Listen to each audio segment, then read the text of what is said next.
How far will people go when they decide to play judge, jury, and executioner? Hi, you're watching Last Moments. Today, I'm covering some of the worst, most sinister revenge deaths ever recorded. From a woman who released a lion on her boss's property during a storm, to a revenge plotter tampering with a painter's ladder before a high climb, in a situation no one saw coming.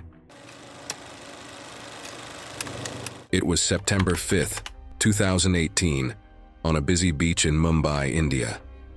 As the afternoon heat lingered, responders later warned that shallow holes where vendors had dumped hot coals still concealed buried embers beneath the sand. Families passed food stalls and grills, with nothing to suggest what would unfold minutes later. Ananya Rao was 19, a first-year education student commuting from Andheri. She tutored children and helped at her mother's tailoring shop. Quiet and conflict-averse, she came to the beach between classes and work, leaving her phone face down on her towel to rest. Her circle was small. That afternoon, a friend brought Rohit Malakar, 25, who had been messaging her for weeks. 2 days earlier, Ananya had blocked him after filing a brief harassment complaint with her college, which led to him being barred from a campus tutoring program. Near a snack cart, he approached her again and asked her out. She declined in front of others. Several people nearby recognized him from the earlier dispute. He walked away without responding. As evening approached, most of the group left to find food. Ananya stayed behind, lying face down to block the glare. A short distance away, shallow holes where vendors had dumped hot coals dotted the beach, left behind after portable braziers were moved earlier in the afternoon. Beneath the sand, charcoal embers remained active, insulated by packed grains. Beach maintenance had not yet cleared the area, a common problem in sections without constant supervision, where unauthorized cooking was rarely enforced. Footage from a nearby beachfront cafe later showed Rohit returning alone to one of the shallow holes. He avoided direct contact with the sand. Instead, he used a flat metal food tray discarded near the grills to scrape and lift sand directly from above the embers. A faint shimmer of heat was visible in the footage above the hole. He tipped the tray twice, testing distance rather than touch, then carried it away, holding it extended from his body. The same camera showed him walking back toward Ananya, who remained motionless on her towel.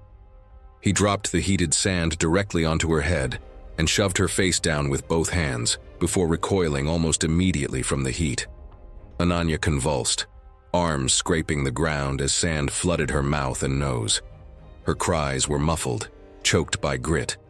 The sand caused immediate blistering to exposed skin, and inhalation drew superheated particles into her airway. Later medical findings showed that inhaled superheated sand had burned and obstructed her airway within seconds, causing rapid respiratory failure. Rohit was seen leaving several seconds later without the tray. When Ananya was later found, she was unresponsive. Her face was buried in sand that remained hot enough to burn rescuers when they tried to clear it from her mouth and nose. The skin around her mouth and cheeks was blistered and peeling. Sand was compacted into her nostrils and lips. There were no signs of a struggle beyond scrape marks in the sand beside her arms. A passerby noticed her lack of movement and ran for help. A vendor called the regional emergency number at approximately 5:02 p.m. Municipal lifeguards arrived within 3 minutes, followed by an ambulance from City Medical Services approximately 6 minutes later. Attempts to clear her airway and resuscitate her were unsuccessful. The autopsy confirmed death from mechanical suffocation and severe airway burns caused by inhaling superheated sand, which rapidly closed the throat and led to quick oxygen loss. Partial bystander videos and footage from the beachfront cafe captured the assault and the minutes-long delay before help arrived, later becoming central evidence in the investigation. Rohit was identified and detained that night. After a 4-year trial, he was convicted of murder and sentenced to life imprisonment. In the months that followed, local authorities ordered a ban on dumping hot coals on the beach and increased enforcement against unauthorized cooking. It was June 18th, 2013. The municipal police headquarters in La Paz, Bolivia, sat under cloudless skies, its basement evidence rooms holding more than just confiscated property. Inside one of these windowless concrete spaces, used as an off-the-books overflow locker, A 26-year-old citizen rights activist named Carlos Rojas was about to begin a slow death that would expose systemic abuse within the city's detention system. Carlos had spent 3 years working with a grassroots transparency organization, documenting cases of police corruption and extortion in La Paz's working-class neighborhoods. He wasn't a lawyer or journalist, just a community organizer with a notebook and stubborn conviction. His recent report had detailed specific instances of officers demanding bribes from street vendors and unlawfully detaining citizens for fabricated offenses. Carlos had mastered this methodical approach, building cases that had previously led to 2 officer suspensions. On June 18th, Officer Eduardo Morales, a 41-year-old police sergeant named in Carlos's latest report, arrested him on fabricated drug possession charges. Morales had a documented history of detainee abuse, including 3 prior complaints that had been administratively dismissed.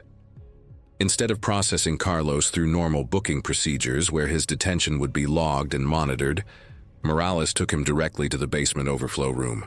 The space was approximately 8 by 10 feet, concrete walls, no windows, with a single overhead bulb and a locked steel door.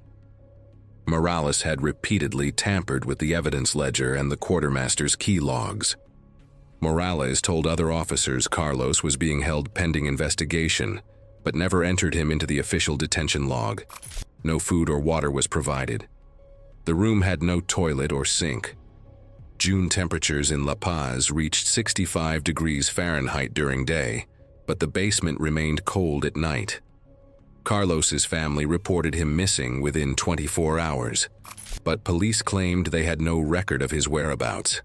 Within 48 hours of his detention, Carlos began showing marked dehydration symptoms, including intense thirst, dizziness, headache, decreased urine output, and confusion. His lips cracked, and his eyes had sunken deeply. Medical examiners later noted that the human body typically survives 3 to 5 days without water, depending on conditions, physical health, and ambient temperature. They concluded the cold basement environment accelerated Carlos's decline toward the lower end of that window. By the 3rd day of his detention, Carlos could no longer stand. His kidneys were failing, his blood pressure dropping dangerously low. Officers saw him lay on the concrete floor, semi-conscious, with his skin dry and parchment-like, mucous membranes shriveled, and saliva crusted at the corners of his mouth. They said that he tried licking the floor and using his shirt to collect moisture. On June 22nd, 4 days after his detention began, a junior officer discovered him during a scheduled routine evidence audit. Carlos was unresponsive, his body positioned near the door where he had apparently tried to call for help. The officer immediately radioed for emergency medical assistance. Paramedics arrived within 12 minutes and pronounced death at the scene after assessment. The autopsy listed acute dehydration and hypovolemic shock as the cause of death, noting hemoconcentration, high serum sodium, and acute kidney damage. Investigators later discovered the basement corridor camera had a 2-day gap logged as maintenance, and the evidence ledger contained several post-dated entries. Morales had exclusive access to the overflow locker that witnesses later described, seeing him use alone. Officer Morales was arrested and charged with involuntary manslaughter and human rights violations. He was later convicted and sentenced to a lengthy prison term, with the court citing deliberate unlawful detention, deprivation of basic care, and retaliatory motive. Several senior officers were suspended and later dismissed following the investigation. It was July 22, 2015, when a relentless heat wave gripped the Southwest, pushing temperatures beyond 103 degrees Fahrenheit. The asphalt in a strip mall parking lot radiated waves of heat that distorted the air above its surface. Lila Hart, 29, worked as an assistant manager at a small childcare facility in the strip mall. Known for meticulous attention to detail, Lila had built a reputation for never overlooking safety protocols. 2 weeks earlier, she had filed a formal complaint against a coworker for repeatedly leaving children unattended, resulting in the employee's suspension. That afternoon, Lila parked her dark blue sedan in direct sunlight, Earlier that afternoon, Lila had been temporarily responsible for the two toddlers, ages 18 months and 2 years, following an early pickup request. They remained secured in rear-facing car seats when she returned to the strip mall. Exterior security cameras from surrounding businesses captured the parking lot throughout the afternoon. Lila entered the building to complete end-of-shift responsibilities. Inside the air-conditioned building, she worked methodically through her checklist while exterior temperature continued climbing. The sealed vehicle began heating rapidly. Within minutes, interior temperatures surged past 115 degrees Fahrenheit. Subsequent forensic reconstruction determined the children began showing early signs of heat distress within minutes. After approximately 20 minutes, Lila emerged from the building and approached her vehicle, already showing signs of heat stress. The recording showed her fumbling with her key fob and attempting the door handle before staggering beside the driver's door. Her movements became increasingly unsteady as she collapsed onto the superheated asphalt, losing consciousness. The vehicle's driver's side door lock had been deliberately disabled, preventing it from being opened using the key fob. Impaired by heat and sedation, Lila did not attempt alternate entry. Recording continued as heat levels inside reached critical temperatures. The children's movements became more labored as interior temperature climbed toward 140 degrees Fahrenheit. No intervention occurred during the critical window when rescue might have been possible. A customer discovered the scene 25 minutes after Lila's collapse and immediately contacted emergency services. Paramedics arrived within 8 minutes, but found all 3 victims unresponsive. Despite aggressive cooling measures, all were pronounced dead at the scene. The medical examiner determined Lila's cause of death was heat-related collapse, complicated by ingestion of a sedating substance that impaired her thermoregulation and mobility. Investigators later determined the sedative had been administered earlier that day through a shared beverage container kept in the staff break area. Toxicology revealed the presence of a sedating compound inconsistent with Lila's medical history. Investigation revealed the suspended co-worker, Carl Smith, 34, had accessed Lila's vehicle using a copied key fob obtained during his employment. Security footage confirmed Smith's presence in the parking lot during lunch hour. During interrogation, inconsistencies in Smith's statements, combined with surveillance footage and forensic evidence, led investigators to determine he had planned to incapacitate Lila and stage a public rescue. He intended to humiliate her professionally while positioning himself as the hero, hoping to get his job back. Smith claimed he was unaware the children were still inside the vehicle and had miscalculated the drug dosage. When he saw Lila collapse, he panicked and fled. Carl Smith was arrested and charged with multiple counts, including second-degree murder and felony manslaughter. He was later convicted and sentenced to multiple life terms in state prison to be served consecutively. The child care facility closed permanently. Exterior security footage, vehicle data logs, and forensic findings provided crucial evidence confirming the deliberate nature of the crime. It was November 3, 2017. A rural county road in southern Missouri ran through farmland under cool, clear morning conditions, with dry pavement, light traffic, and gentle curves. Rodney Phlox was 52 years old and worked as a delivery driver. He had been in the profession for over 20 years and was known for his reliability and careful driving habits. He drove an older pickup truck that had been well maintained with no history of mechanical issues. Several months earlier, Rodney had testified in a theft case involving a former co-worker.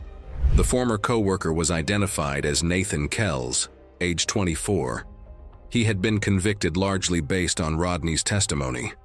The conviction resulted in job loss and legal penalties.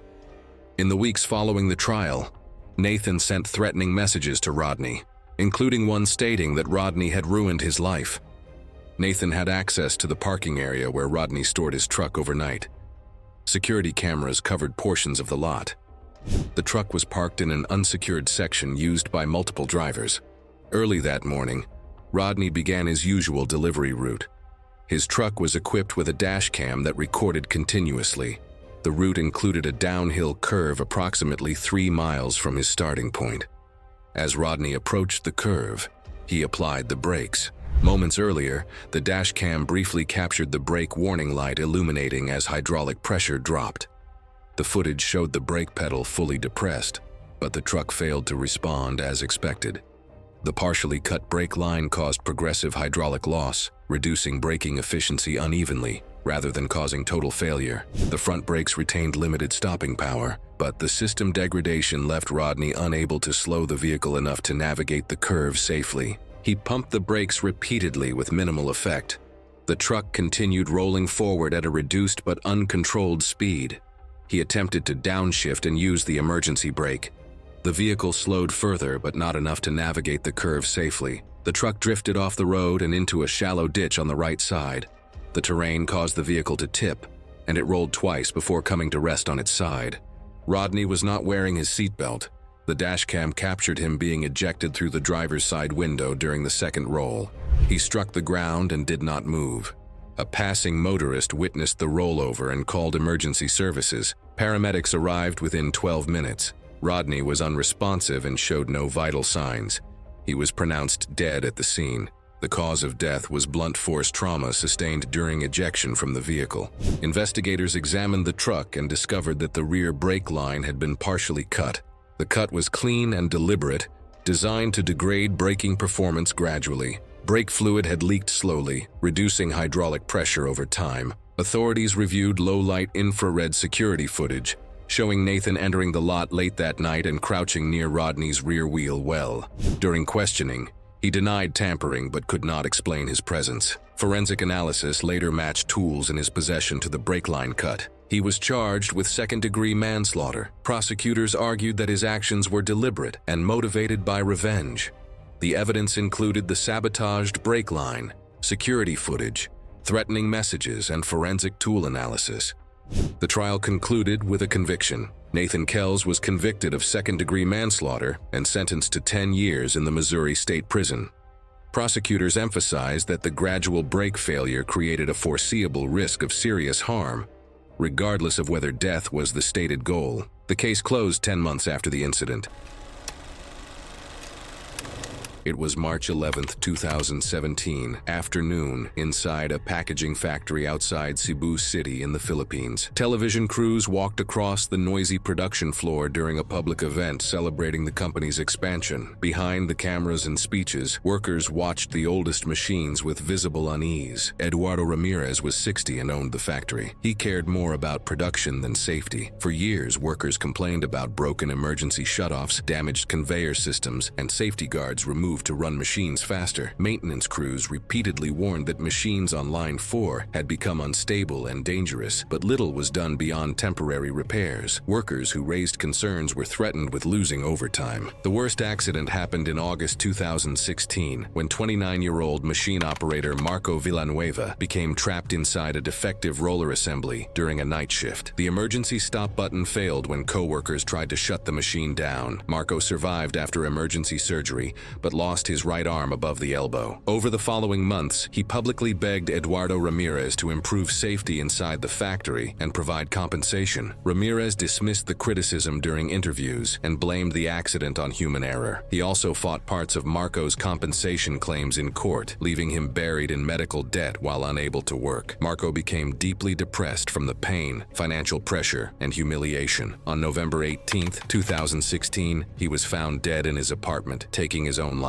Rogelio Bautista was 50 and had worked at the factory for nearly 20 years as senior maintenance technician. Marco was his cousin and had helped him get the job and had personally filed many repair requests management ignored. After Marco's death, Rogelio became consumed with anger toward Ramirez. Let's be real here. I don't think Rogelio slept well for a long time. He obviously lost a family member in this same place that he has to show up for work every single day. That's a lot. In early March 2017, Ramirez announced a major media event to showcase the factory's expansion. Management planned to demonstrate the same unstable production line workers had complained about for months. Days before the event, during late-night maintenance inspection, Rogelio secretly disabled one remaining backup cutoff sensor connected to the emergency stop system. The change did not attract attention because inspections were poorly documented, and many safety systems had already been bypassed or left unrepaired. On the afternoon of the event, Ramirez proudly guided his 18-year-old son Miguel Miguel across the factory floor while reporters followed. During the demonstration, a blockage formed inside the high-speed conveyor assembly, while Miguel stood beside the production line, speaking with reporters. Operators attempted to stop the machine. The system failed to respond. The jam caused overloaded rollers to misalign and shake violently as the conveyor continued running under pressure. A loud metallic crack split the air. Weakened mounting bolts snapped loose from a heavy steel guide rail. The rail tore free and struck Miguel directly, throwing him backward hard against the machinery platform. His body twisted as the rail hit his upper torso and head. He fell and struck the concrete floor. Debris scattered across the production floor. Reporters and employees ran for cover. Workers screamed for emergency shutdown as others rushed toward Miguel, but the damaged line continued moving for several more seconds before power was cut manually. Paramedics arrived after being called and rushed Miguel Ramirez to a hospital in Cebu City. Eduardo Ramirez was seen crying beside the ambulance, repeatedly begging rescuers to save his only son. He spent years ignoring every complaint about that machine. I watched a video once of a man begging outside a hospital, and I remember thinking, what did you think was going to happen? That feeling came back reading this. Despite emergency treatment, Miguel later died from severe blunt force injuries sustained during the machinery failure. After investigation, Rogelio was arrested and charged with sabotage, reckless homicide, and multiple criminal offenses. Authorities launched separate investigations into factory management and workplace safety violations tied to Eduardo Ramirez. The factory was shut down pending further proceedings.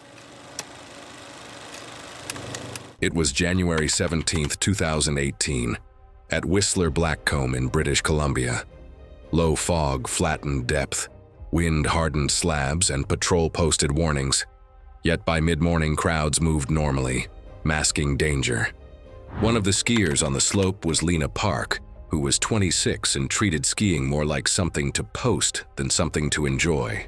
She built a small but steady following with quick edits and risky dares.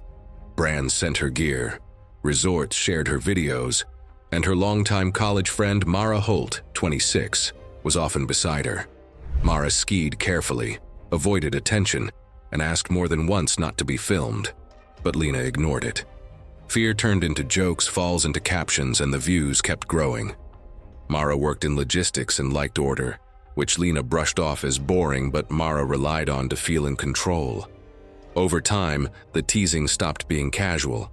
Lena tagged Mara without asking, focused on her fear, and turned mistakes into content. On this trip, Lena said she would stop. She didn't. That morning's goal was a sponsored post, a steep line that looked fearless. Conditions made it risky. Wind-loaded snow sat on refrozen crust, and patrol had flagged several side bowls as unsafe for aggressive skiing. Lena dismissed the warnings. She needed something dramatic. On the lift, Lena filmed Mara's reluctance and posted it live. The comments laughed. At the top, Mara said they should turn back.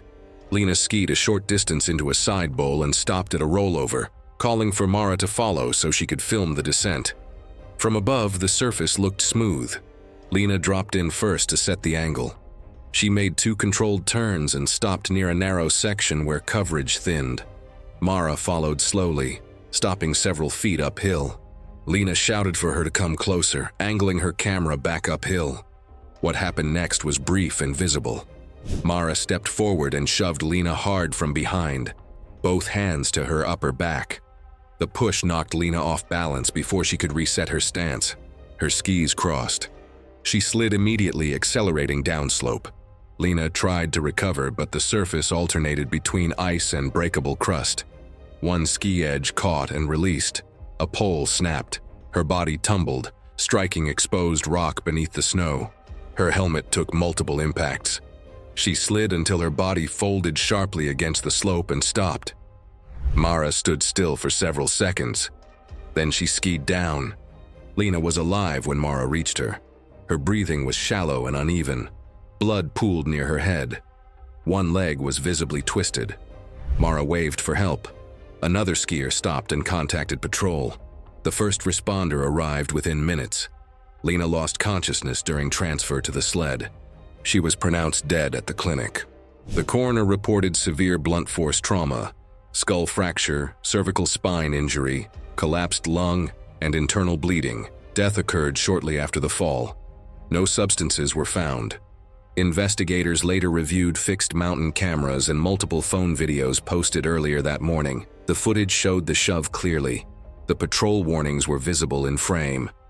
Mara was charged with manslaughter and later accepted a plea deal, receiving a 12-year federal sentence with parole eligibility after 8. She deleted her accounts and returned all sponsor equipment. Lena's final video stayed online for several days before removal. The run reopened after the next snowfall erased the tracks. It was August 14th, 2017. The Shenzhen construction site stood 43 stories tall against the humid morning sky in China. Liang Wei, a 36-year-old senior foreman for a major Chinese construction firm, arrived at 6:30 in the morning to begin his daily inspection routine, unaware that a bundle of steel beams would end his life before lunch. Liang had spent 14 years working his way up from general laborer to senior foreman, earning respect for his meticulous attention to safety protocols. He carried a weathered inspection notebook everywhere, documenting rigging errors, load calculations, and equipment defects that others overlooked. His technical expertise in crane operations and load mechanics made him valuable, but also created friction with supervisors who prioritized speed over safety.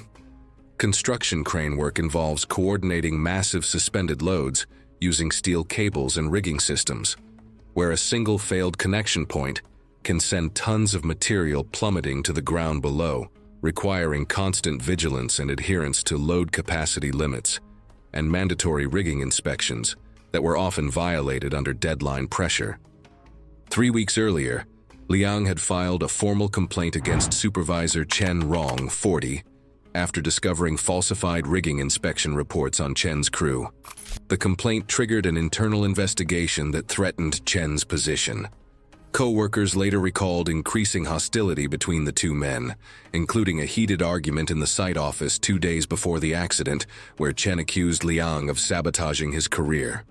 That Monday morning, Chen authorized movement of a load, a 6-ton bundle of steel I-beams, along the North Corridor.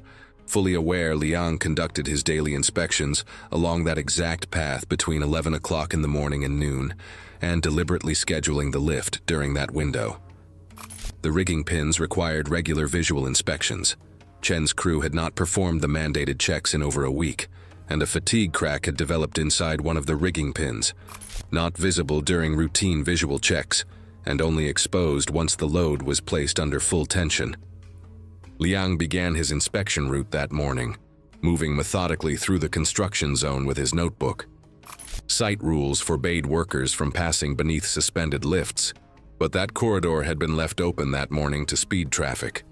Multiple workers saw him walking the North Corridor, checking welding points and measuring clearances. Minutes later, Chen ordered his crane operator to reposition the steel bundle along the same corridor, creating a narrow window, where Liang would pass directly beneath the suspended load. The operator radioed for confirmation, specifically noting workers were still using the corridor, and was told to proceed by Chen. At 11:38 in the morning, the compromised rigging pin failed catastrophically. The 6-ton steel bundle detached from its mounting points, swinging violently off-center before dropping straight down. A fixed high-mast CCTV camera overlooking the North Corridor recorded the load's swing and the moment of detachment. Witness statements and the inspection notebook filled in the rest of the timeline. CCTV footage and witness statements later indicated Liang reacted to the sound of snapping metal moments before impact. The steel bundle struck him directly in the chest with the full force of gravity, crushing him instantly against the concrete floor. The impact was devastating. Workers 20 feet away saw Liang's body crumple beneath the load, blood spreading rapidly across the concrete. Site medics reached him within minutes. Municipal responders followed shortly after, but Liang showed no vital signs. The medical examiner determined death was instantaneous from polytrauma caused by high-impact crushing injury. The construction site was immediately shut down by municipal authorities. Chen claimed equipment failure during questioning, but investigators recovered CCTV footage showing the timeline. Chen was later convicted of intentional homicide under Chinese criminal law and sentenced to life imprisonment, with the court citing retaliatory motive, safety violations, and deliberate scheduling of the lift as key factors. It was January 8, 2018, inside a mid-rise apartment building in New Jersey. A fourth-floor concrete hallway sat under harsh fluorescent lights, winter air seeping through poorly sealed windows as a ceiling-mounted security camera recorded the space. Natalie Pierce, a 39-year-old office administrator, lived in apartment 4B and had been engaged in an ongoing dispute with her neighbor over noise complaints. Known for her meticulous nature and tendency to document grievances, Natalie had filed multiple complaints with building management about loud music and late-night disturbances. Mara Stone, her neighbor in 4C, had grown increasingly frustrated with the constant complaints and decided to retaliate. The apartment doors featured hydraulic self-closing mechanisms designed to ensure proper closure while preventing slamming, with adjustable tension settings controlled by a small valve. Earlier that day, while Natalie was at work, Mara Stone had accessed the hallway and tampered with the door closer mechanism on apartment 4B. Security footage later showed her adjusting the hydraulic valve to maximum tension, significantly increasing the force with which the door would close. The modification was intended as harassment, designed to create an annoyingly loud slam whenever Natalie entered or exited her apartment. That evening, Natalie returned home from work carrying groceries and wearing a heavy winter coat. She unlocked her apartment door and stepped inside to set down her bags, before immediately exiting again to check her mailbox. As she stepped into the hallway, the modified door mechanism engaged with excessive force, slamming shut much faster and harder than normal. The door slammed shut with abnormal speed and force as Natalie stepped into the hallway. The unexpected acceleration caused her to misstep and twist off balance, leaving her unable to brace as she fell backward. Encumbered by her winter coat and grocery bags, she was unable to brace as her head struck the unforgiving surface with a sharp impact that echoed through the hallway. The security camera captured the entire sequence, showing the door's abnormally aggressive closure and Natalie's subsequent fall. A neighbor discovered Natalie unconscious in the hallway approximately 20 minutes later and immediately called emergency services. Paramedics arrived within 8 minutes but found no pulse. She was pronounced dead at the scene from severe blunt force head trauma. The medical examiner determined that the impact had caused fatal brain injury. Security footage provided investigators with clear evidence of both the door tampering and the fatal incident. Police arrested Mara Stone on charges of involuntary manslaughter after building maintenance confirmed the hydraulic mechanism had been deliberately altered beyond manufacturer safety specifications. Mara Stone later pleaded guilty and was sentenced to 8 years in state prison, followed by supervised release. Natalie's death became a case study cited in building safety advisories, highlighting how deliberate tampering driven by personal retaliation can turn ordinary residential spaces deadly. It was April 17, 2018. A suburban home renovation site in Ohio sat quiet in the mid-morning. The weather was clear and dry, with temperatures in the low 60s. A 2-story house was undergoing exterior work, with scaffolding and equipment scattered across the front yard. The neighborhood was residential and calm. A shared storage shed sat between 2 properties, accessible to multiple households. Macy Twine was 36 years old and worked as a freelance painter. She had built a reputation for quality work and attention to detail. Colleagues described her as professional and methodical, someone who followed safety protocols. She had been hired to paint the exterior of the home and had been on the job for 3 days. Macy lived next door to Caleb Rourke, who had grown increasingly hostile toward her over the past several months. The tension began after she filed multiple noise complaints with local authorities regarding late-night disturbances from his property. The complaints had resulted in warnings and fines. He had sent her messages in response, including one that warned her to watch her step. The shared shed between their properties housed tools and equipment for both households. Macy stored her fiberglass extension ladder there, along with other painting supplies. Caleb had access to the same shed. That morning, Macy retrieved her ladder from the shed to continue work on the upper sections of the house. The ladder was a standard extension model, approximately 20 feet when fully extended. It relied on locking pins to secure the upper section in place. A doorbell camera from across the street had captured Caleb entering the shed earlier that morning. Macy positioned the ladder against the house siding on firm, level ground. She extended it fully and checked the base for stability. She climbed slowly, carrying a paint tray and brush. As she reached approximately 14 feet, one of the upper locking pins gave way. The pin had been partially backed out and weakened, allowing the connection to fail under load. The extension section collapsed downward. Macy lost her grip and fell backward, striking the concrete driveway below. She landed on her back with her head and neck taking the primary impact. She did not move after hitting the ground. A neighbor who had been retrieving mail saw the fall and immediately called emergency services. Paramedics arrived within 8 minutes.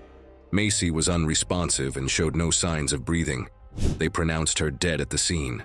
The cause of death was severe head and neck trauma, consistent with a fall from height. Investigators examined the ladder and found that one locking pin had been partially backed out and weakened, allowing collapse under load.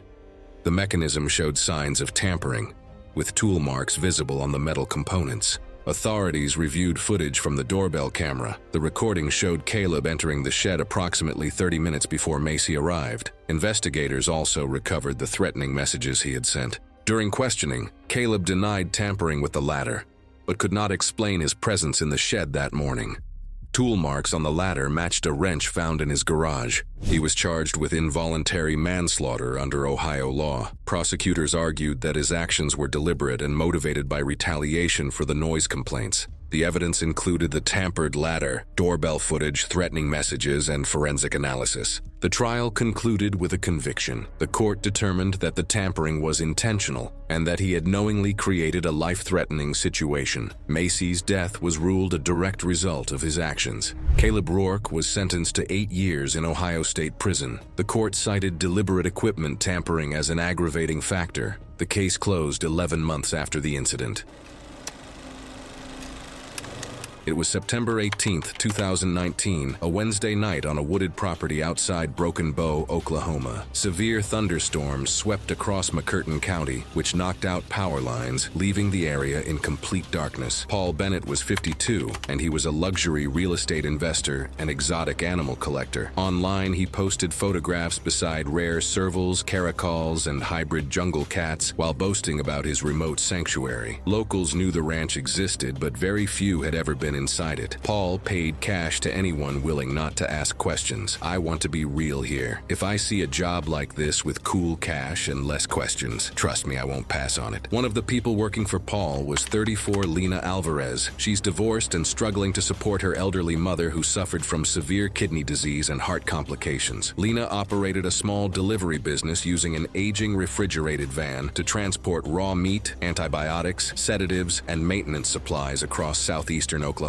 Paul contacted her through another supplier and quickly realized she needed money badly enough not to ask questions. At first, the arrangement seemed like a lifesaver. The weekly payments covered her mother's dialysis treatments, medications, and overdue bills. Because of that, Lena ignored the claw marks on steel cages and the growls coming from locked barns because the money kept her mother alive. Over time, Paul became careless and arrogant. He delayed Lena's payments for weeks, then months, while continuing to spend heavily on new fencing, imported animals, and expensive upgrades around the ranch. The unpaid debt eventually reached a large sum. Whenever Lena demanded payment, Paul insulted her and threatened to expose her involvement in the illegal operation if she continued pressuring him. By late August, Lena's mother's condition worsened after doctors discovered complications requiring emergency surgery and specialist treatment. Lena begged Paul for at least part of the money he owed her, reminding him she had protected his operation for years. Instead, he just paid some money that's nothing compared to what she was owed. 3 days later, her mother died in a regional hospital after treatment delays created serious complications. Lena barely spoke during the funeral. Hours later, she saw photographs Paul uploaded online showing exotic cats feeding on imported meat. Her mother is dying, and he's uploading photos of lions eating imported meat. I genuinely don't know what kind of person does that. From that point, Lena quietly began planning revenge. Despite everything, she continued delivering supplies because Paul's threats to report her to the main authorities made her afraid to leave the operation. On the evening of September 18th, she arrived at the ranch during the storm. Backup generators powered parts of the property, while rainwater flooded the holding areas. Several animals had been agitated for hours due to thunder and repeated electrical failures. After completing her delivery, Lena briefly assisted workers moving supplies before leaving. When no one was looking, she opened the main gate latch to the large cat enclosure. As the storm intensified, Paul moved through the darkened property, checking the enclosures with his torchlight. While walking through a service hallway near the damaged gate, he encountered an escaped lion inside the corridor. The animal had become highly stressed and disoriented by the storm and electrical failures. The lion slammed into Paul at close range, knocking him backward into the concrete wall. As he fell, the animal bit down on his shoulder and upper chest, dragging him several feet across the wet floor. Paul tried to shield his face and push himself away, but the lion struck again in a fast, chaotic burst, clawing and biting while he struggled beneath it. Neighbors heard loud animal noises, crashing metal, and screams before contacting authorities. Emergency responders discovered damaged fencing, blood trails, overturned equipment, and signs of violent struggle near the courtyard. Several animals were recovered roaming the ranch. Others escaped into nearby woodland and had to be euthanized. Because of the danger from surviving cats and unstable electrical systems, Paul's remains were not fully recovered until daylight. Investigators questioned Lena extensively after learning about the unpaid debt and her mother's death. The storm had destroyed most surveillance footage, and floodwater had contaminated fingerprints, but detectives remained convinced she was involved. No witness saw who opened the enclosure, and without physical evidence, they could not build a case. The investigation stalled. Lena later relocated and disappeared from public records.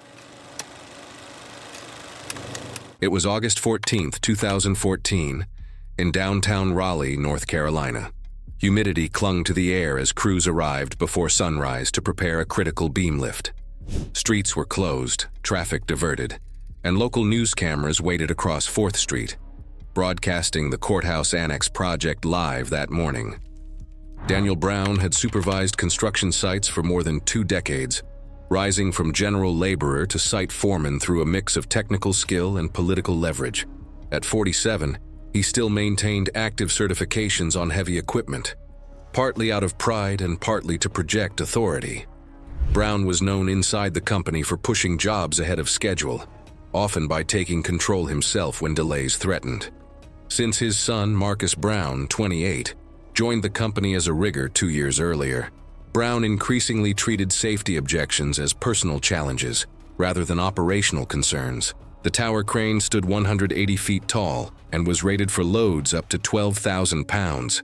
That morning's lift involved an 8,200-pound steel beam spanning 40 feet. Overnight rain softened the ground, and winds gusted near operator limits. But Brown dismissed concerns and ordered the lift to proceed. Aaron Young, 38, had been a certified crane operator for 11 years before his termination 6 weeks earlier. He was fired after submitting repeated safety complaints involving rigging practices overseen by Marcus Brown. Young documented skipped inspections and improper load handling. Instead of corrective action, he was removed for workplace disruption and escorted off-site. Former co-workers later said Young took the firing personally, viewing it as retaliation that ended his career. In the days leading up to the lift, Young returned to the site after hours under the pretense of collecting personal tools left behind. Investigators later determined that during this access window, the crane's load moment indicator, a system designed to limit swing under unstable conditions, had been deliberately bypassed. The alteration did not prevent operation, but removed a critical safeguard meant to dampen swing under unstable wind conditions. The change was subtle enough to evade routine morning checks. On the morning of the lift, a temporary operator had been scheduled. Shortly before work began, Brown announced he would operate the crane himself, citing familiarity with the site and the presence of media. As the beam was raised and moved laterally over 4th Street, a strong gust struck the suspended load. Without the disabled safeguard compensating for the swing, the oscillation escalated rapidly. Witnesses described the boom whipping sideways as the oscillation intensified. The slewing unit failed, and the upper structure rotated violently before descending. The operator cab dropped toward the street, striking the pavement with catastrophic force. Live news footage captured the cab collapsing inward on impact. Brown remained strapped into the seat as the cab was crushed, pinning his torso against the control panel. Construction workers and pedestrians witnessed the impact, A worker on the ground called 911 at approximately 10:47 a.m.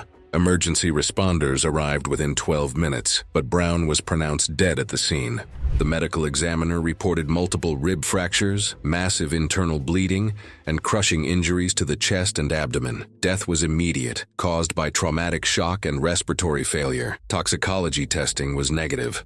OSHA later cited coastal construction for operating under unsafe wind conditions and for inadequate equipment security. During the investigation, evidence of deliberate tampering emerged. Aaron Young was arrested months later, charged with sabotage and second-degree murder, and later sentenced to federal prison. Marcus Brown resigned and left the industry. The site reopened under new management, with expanded access controls and mandatory end-of-day equipment checks. It was October 17, 2015. The afternoon sun cast long shadows across a family-operated grain farm outside Moose Jaw, Saskatchewan, Canada. Derek Lavoie, a 29-year-old farmhand, approached the 40-foot steel grain silo with a wrench and his work gloves. Derek had worked on his uncle's farm since graduating high school, choosing agricultural labor over college. He was reliable and known for staying late to handle equipment repairs that others avoided. Unmarried and living in a small rental house near the property, he spent most evenings maintaining machinery or helping his cousin Gareth with field work.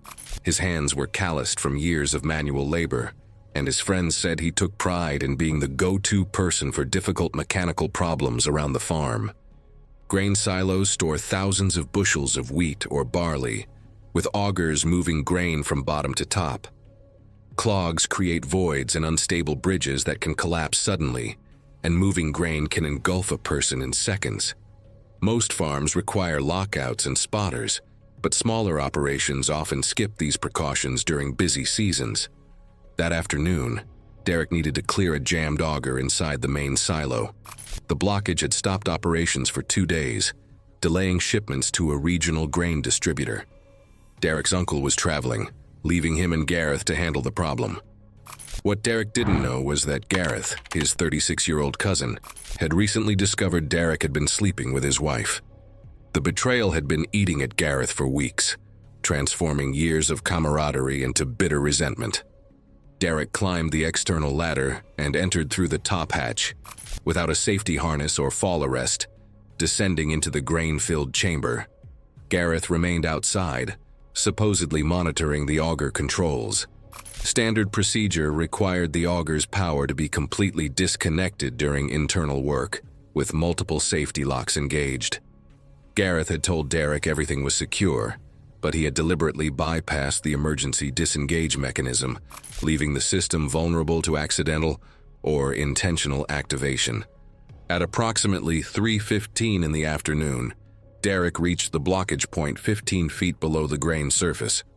He radioed Gareth that he'd located the jam and was working to clear it. The radio's reply came through as static. Inside the steel shell, reception was poor. Moments later, without warning or explanation, the auger roared to life.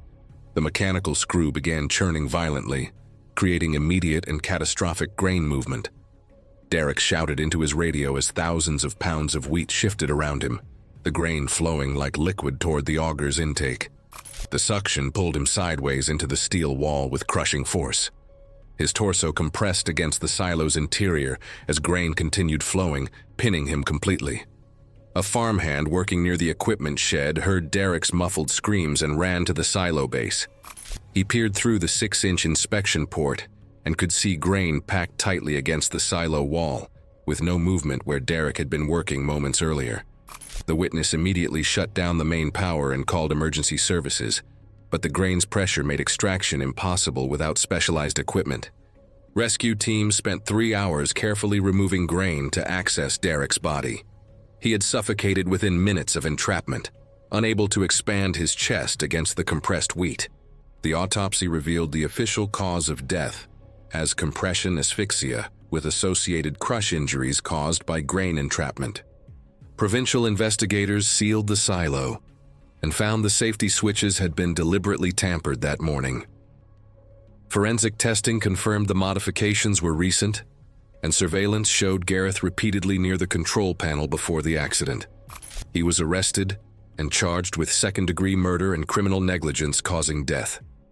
He was later convicted of second-degree murder and sentenced to life imprisonment under Canadian law, with parole eligibility set decades into the future. It was May 14, 2016. Humid air hung over a Midwest subdivision as crews prepared work around an 8-foot excavation. Reed Foster, 41, had 15 years in residential construction. As site supervisor, he was methodical and safety-focused. 3 weeks earlier, he had fired concrete foreman Mark Delano after a heated confrontation over overtime pay demands. During the termination meeting, Delano made threatening statements about making Reed pay for the firing. Security cameras captured the exchange, and witnesses later testified to the threats. Following his termination, Mark Delano sent increasingly hostile text messages to Reed's phone. The messages escalated from complaints about destroyed livelihood to surveillance threats and references to construction site accidents. Reed had reported the threats to his supervisor but hadn't involved the police. The morning's concrete pour was scheduled for 6:30 a.m., requiring 80 cubic yards. A security camera recorded the work zone continuously. At 6:42 a.m., footage clearly showed Mark Delano removing 2 diagonal bracing boards from the eastern wall, supports critical to stabilizing that section of the excavation under load. Despite being terminated, Delano had retained his hard hat and safety vest. With the early morning start and minimal supervision on site, he was able to blend in with the crew without being immediately challenged. He systematically removed the critical support beams before leaving. Reed descended alone to inspect rebar placement, a routine check before major pours. Above, the concrete truck's chute extended over the excavation. Reed carried his standard inspection clipboard. Unaware that the excavation's structural integrity had been compromised, Reed continued his inspection moments before the concrete pour was scheduled to begin. Loose soil and debris from the collapsing wall surged around his boots, pinning his legs against the rebar. The eastern wall collapsed without warning. Unsupported soil cascaded inward, striking Reed's legs and pelvis with tremendous force. The impact pinned his lower body against rebar as tons of compacted earth continued pouring in, trapping him completely. In the seconds following the collapse, the concrete pour continued momentarily before workers recognized the failure. With slurry already flowing into the compromised excavation, concrete was poured into the collapsed trench, compounding the soil burial and increasing the crushing pressure against Reed's lower body. The mixture's density created crushing pressure as he struggled unsuccessfully to free himself. Reed's movements became increasingly restricted as compacted soil and concrete slurry compressed his torso. Combined soil and concrete weight crushed his ribcage, making breathing increasingly difficult. His struggles only drove him deeper as the mixture continued rising around his shoulders. The weight became unbearable as the mixture rose high against his upper torso. Security footage showed Reed becoming motionless as rising concrete and compacted soil compressed his chest and airway. The pour continued for several seconds before workers noticed something was wrong and shouted for the truck to stop. Crew members rushed toward the excavation. Emergency crews arrived within 12 minutes, but the concrete had already begun stiffening,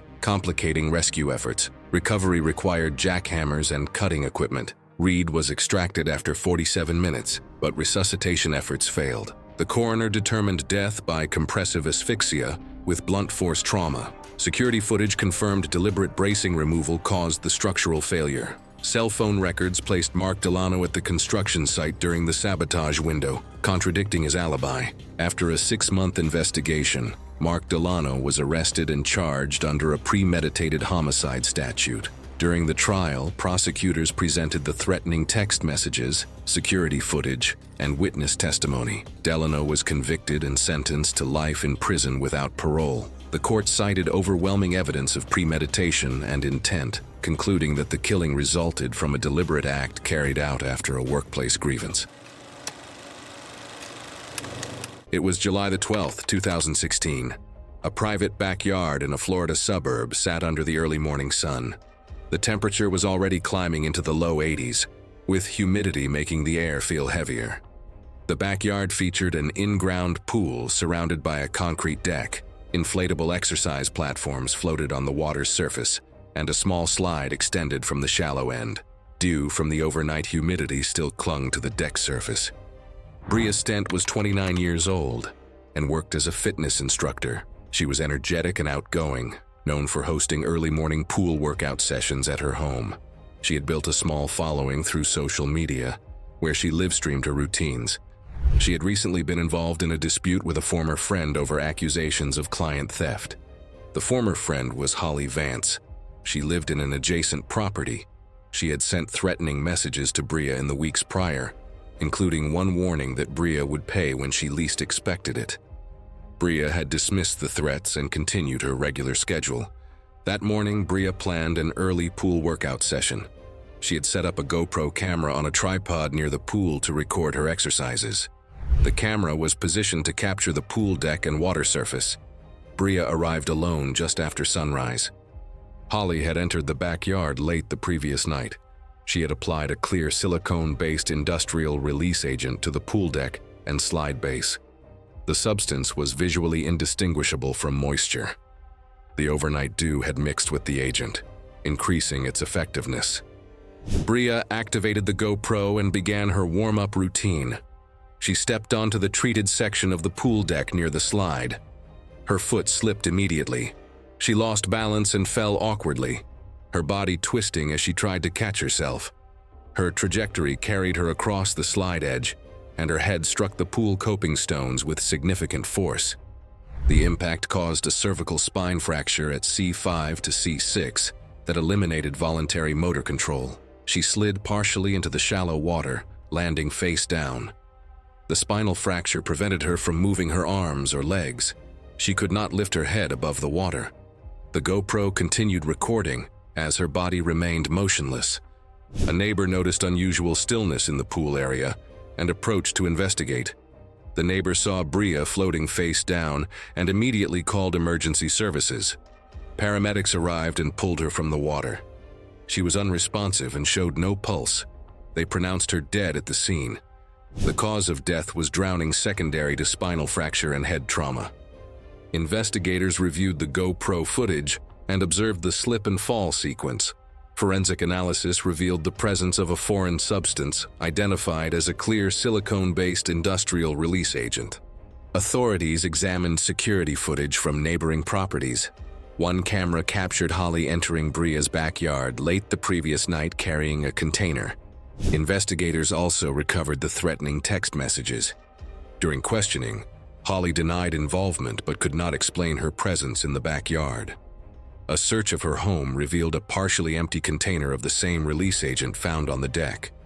Holly Vance was charged with reckless homicide. Prosecutors argued her actions were deliberate and motivated by revenge. The evidence included the GoPro footage, the deck substance, security recordings, threatening messages, and a matching container. She was convicted 9 months later. Holly Vance, age 35, was sentenced to 12 years in Florida State Prison. The court ruled that applying an industrial release agent constituted intentional creation of a lethal hazard.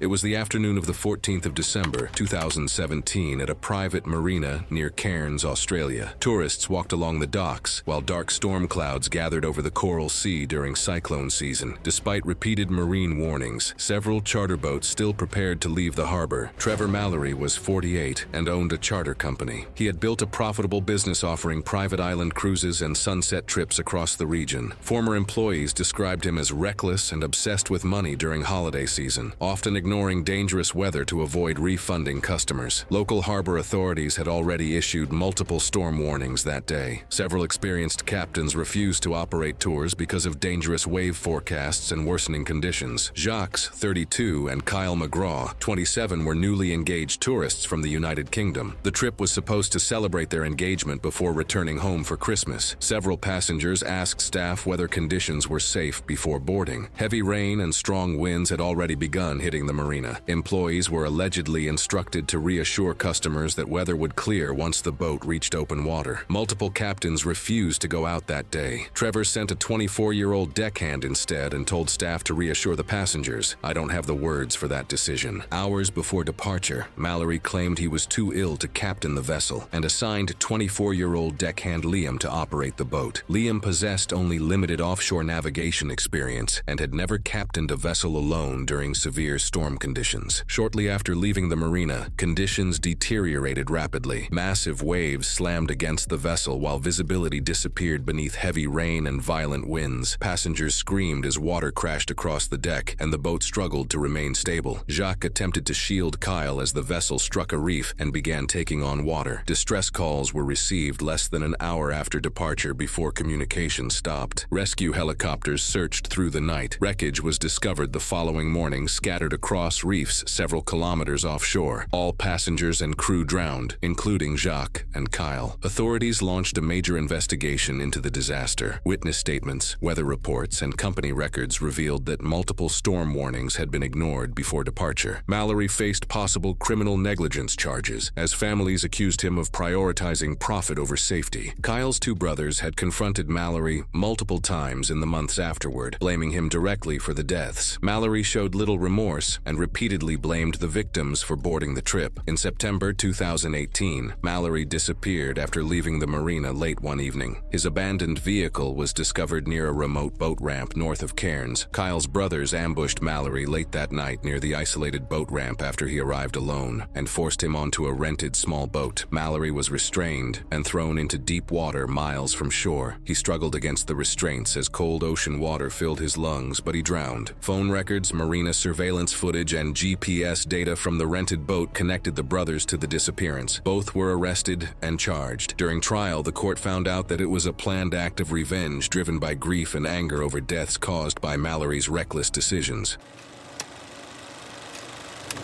It was July 22, 2017, in a high-rise apartment in New Jersey. The night felt ordinary: warm air, cracked windows, echoing hallways, elevators chimed, traffic hummed, and faint music leaked through walls. Nothing suggesting the building would hold 2 deaths before midnight that same night. Among the tenants were Eric and Dana Wilkes, both 35 years old. They lived on the 15th floor of a mid-rise apartment building. They were newly married and known in the building for loud weekends. Parties ran late, music carried through the stairwells, and noise complaints followed them from the first month. When a downstairs neighbor, Noor Al-Hassan, began filing formal reports, the couple mocked her openly, filming hallway arguments and sharing the clips privately. Management issued fines. The behavior didn't stop. Noor was 29 and worked overnight catering shifts at a major international airport, sleeping during the day on a strict schedule. The parties regularly disrupted her rest. When she complained, harassment escalated. Notes under her door, mocking in the elevator, and recorded confrontations. Management documented the incidents but delayed taking stronger action. By July, tensions were common knowledge. On Friday night, Eric and Dana hosted another gathering. Alcohol flowed, music echoed down the stairwell. Near midnight, guests left. Eric and Dana decided to take trash and recycling down together before bed, choosing the stairwell they regularly used instead of the elevator. CCTV covered the stairwell from the 15th floor to the ground. At 11:39 p.m., Noor entered alone carrying a small bottle, knelt between the 2nd and 3rd floors, and poured a clear liquid across several steps, spreading it evenly before wiping the bottle clean and leaving. Maintenance later identified the liquid as cooking oil from her apartment. At 11:46 p.m., Eric and Dana entered the stairwell from the 15th floor, laughing, each carrying trash bags.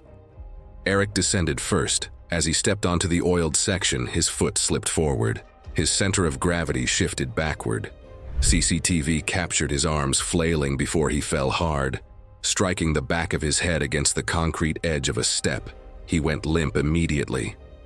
Dana screamed and rushed down toward him. As she reached the same steps, she lost traction as well. Her feet slid out, and she fell sideways, her upper body twisting awkwardly. She struck the stair rail and collapsed partially on top of Eric. The camera showed her trying to push herself up, slipping repeatedly, her movements slowing as she remained pressed against his body in the stair wall. Within seconds, both stopped moving. No one else entered the stairwell for several minutes. At 12:02 a.m., another tenant opened the stairwell door from the first floor, saw the bodies, and ran to call 911. Paramedics arrived within 8 minutes. Eric was pronounced dead at the scene. Dana had no pulse and could not be revived. The medical examiner ruled that Eric died from a fractured skull and massive brain bleeding caused by the backward fall. Dana died from positional asphyxia, her chest and airway compressed against the stairs and Eric's body, with petechial hemorrhages confirming prolonged oxygen deprivation. Investigators reviewed the stairwell footage, documenting the deliberate oil spill and Noor's timing. During questioning, she admitted planning the act as revenge. Noor was convicted of 2 counts of first-degree murder and sentenced to 2 consecutive 30-year terms. The building later installed non-slip treads, expanded camera coverage, and tightened enforcement. Tenants avoided the stairwell for months. It was July 14, 2016. The evening heat in Phoenix, Arizona lingered well after sunset, the kind that pressed down on the city and made breathing feel heavier than normal. In a modest apartment complex on the city's west side, Carmen Torres, a 45-year-old administrative assistant, returned home after a double shift at a medical billing office. Carmen lived alone. Her days were structured and predictable: work, errands, paperwork, sleep. She was known among co-workers for being methodical and uncomplaining, someone who followed procedures because she believed systems only worked if people used them correctly. That mindset had recently pulled her into a conflict she hadn't anticipated. 3 weeks earlier, Carmen had filed a formal complaint with the city after repeated issues with emergency response times in her neighborhood. On 2 separate occasions, she had called 911 for unrelated incidents and waited more than 40 minutes for help. After the second delay, she requested a case review, submitting call timestamps and recordings obtained through a public records request. The complaint referenced operator 412, the dispatcher assigned to both calls, identified only by an operator ID number listed in the records. Monica Reynolds, 42, worked the overnight shift at the Regional Emergency Communications Center. She had been a dispatcher for nearly 9 years and was known internally for her rigid control of calls and tendency to dismiss what she considered non-critical reports. Supervisors had previously counseled her for tone and judgment issues, but staffing shortages kept her on active duty. When Monica learned of the complaint, she took it personally. According to later testimony, she viewed Carmen as a civilian, attempting to interfere with a job she didn't understand. The review threatened disciplinary action and possible reassignment. Consequences Monica blamed entirely on Carmen. On the night of July 14th, Carmen began experiencing sudden chest tightness and difficulty breathing while preparing dinner. She attempted to sit down, but dizziness forced her to the floor. At 9:18 p.m., she called 911. The call connected to Monica's console. Audio recordings later confirmed Carmen's voice was strained but coherent. She reported shortness of breath, radiating chest pain, and numbness in her left arm, symptoms that normally trigger an automatic Priority 1 medical response in the computer-aided dispatch system. Investigators later determined that operator 412 manually entered the call as nervous caller or anxiety-related, bypassing automatic ambulance dispatch and preventing units from being assigned. She asked prolonged follow-up questions unrelated to immediate dispatch, including whether Carmen had a prior anxiety diagnosis or had taken medication, then placed the call on hold for more than 2 minutes as Carmen struggled to respond. Dispatch logs showed no ambulance was assigned during that window. At 9:27 p.m., Carmen's breathing became erratic. Her responses slowed. The call recording captured a faint thud, followed by silence. Despite mandatory protocol requiring an immediate welfare check when a caller becomes unresponsive, operator 412 marked the call as caller disconnected and closed it without dispatching police or medical units. No units were sent, At 10:04 p.m., a neighbor heard a smoke alarm sounding continuously and called emergency services. A different dispatcher sent fire and medical units immediately. Responders forced entry into Carmen's apartment and found her unresponsive on the kitchen floor. Paramedics attempted resuscitation for 21 minutes. Carmen was pronounced dead at the scene. The medical examiner later determined the cause of death was an acute myocardial infarction. Investigators noted that timely intervention would have significantly increased her chances of survival. The death initially appeared natural, until Carmen's family requested her 911 call records. An internal review traced Operator 412's console activity and CAD entries to Monica Reynolds, confirming she handled the call, falsified its priority classification, delayed dispatch, and closed it in violation of mandatory protocol. Investigators also uncovered the unresolved complaint Carmen had filed weeks earlier. Prosecutors argued the actions were retaliatory, not negligent. Monica Reynolds was arrested and charged with second-degree murder and abuse of public trust, citing deliberate record falsification and failure to initiate a welfare check following internal review and grand jury consideration. She was convicted and sentenced to a lengthy prison term. It was March 11, 2017, when a stretch of rural Texas highway became the scene of a fatal collision that would expose the deadly consequences of road rage. The two-lane asphalt cut through open farmland under clear afternoon skies, with visibility extending for miles in both directions. Light traffic moved steadily at posted speeds, the kind of peaceful drive that should have been routine. Colin Webb, a 27-year-old warehouse supervisor, was behind the wheel of his sedan heading home from work. Known for his quick temper and stubborn streak, Colin had just finished a heated roadside confrontation with Victor Cross over aggressive tailgating and excessive horn use. The argument had ended with both drivers returning to their vehicles, but Colin's anger hadn't cooled. His car was equipped with a forward-facing dash camera that recorded the incident and was later recovered from the vehicle by investigators. Traffic behind Colin included a pickup truck towing a utility trailer, maintaining proper following distance at approximately 55 miles per hour. The trailer added significant weight and momentum to the combination, requiring extended braking distances on the flat highway. Other vehicles traveled in both directions, creating a typical afternoon traffic pattern for the rural route. Without warning, Colin suddenly slammed his brakes in an intentional brake check, a retaliatory act meant to punish Victor Cross after their roadside confrontation.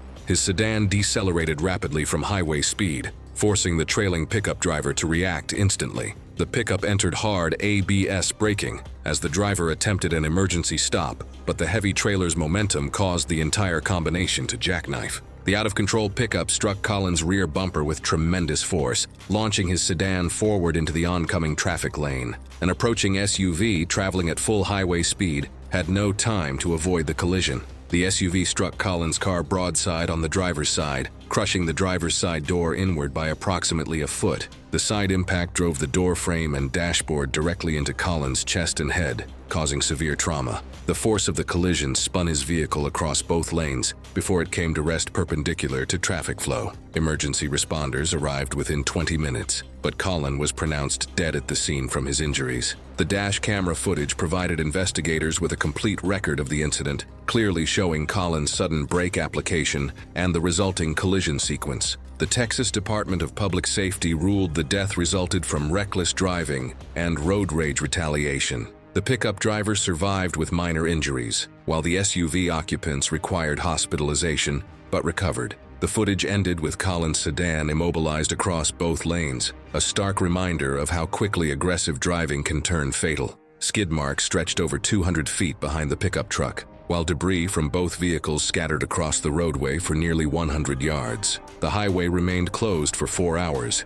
as investigators documented the scene and cleared the wreckage. After investigators completed their review, Colin's family authorized the release of the dash camera footage as part of a campaign against aggressive driving behaviors. The coroner's report confirmed that Colin died instantly from blunt force trauma to the chest and head, with no evidence of alcohol or drugs in his system at the time of the crash. His death certificate listed the cause of death as blunt force trauma due to a motor vehicle collision, with the manner of death ruled accidental under traffic fatality classification, despite evidence of reckless retaliatory driving. Victor Cross was later questioned but not charged, as investigators determined Collins' retaliatory brake check was the initiating act that caused the fatal chain reaction.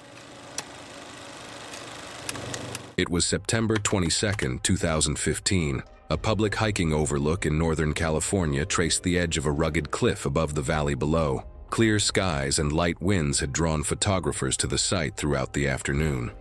A low, thigh-high safety barrier marked the edge, serving as a visual boundary rather than a physical restraint.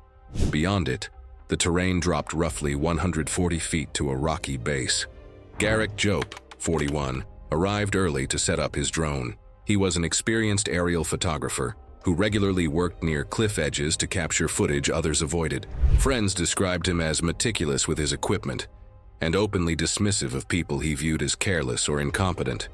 Weeks earlier, a business deal had collapsed after Garrick publicly criticized his partner, Miles Reardon, for mismanagement. The fallout was visible and personal. Reardon, 38, took the humiliation badly. Text messages sent in the following week showed escalating hostility. In several of them, he warned Garrick that he would be made to panic and that he would regret embarrassing the wrong person. The messages stopped days before the incident. That afternoon, Reardon arrived at the overlook separately, carrying a small handheld air horn. Park staff were not stationed in that section, and only a handful of tourists were scattered along the trail. Investigators later determined Reardon had chosen the overlook deliberately, aware that the low barrier and exposed drop made sudden loss of balance near the edge, likely to result in serious injury or death. Garrick stood near the barrier, leaning forward as he adjusted the drone controller. The aircraft hovered steadily above the valley, recording uninterrupted footage. His attention remained fixed on the live feed. Reardon approached from behind, moving quietly along the curved path. He stopped several feet away, raised the air horn, and waited until Garrick leaned further over the barrier. The air horn sounded directly behind him. Garrick recoiled violently. His body jerked backward, then forward as he tried to regain balance. His center of gravity was already over the edge. One foot caught against the base of the barrier as he twisted. Momentum carried his torso into the rail, and his weight tipped past it. The drone footage captured the fall from above. Garrick struck a rocky ledge partway down, then continued falling until his body impacted the base of the cliff. Tourists farther along the trail heard the air horn, but did not witness the fall.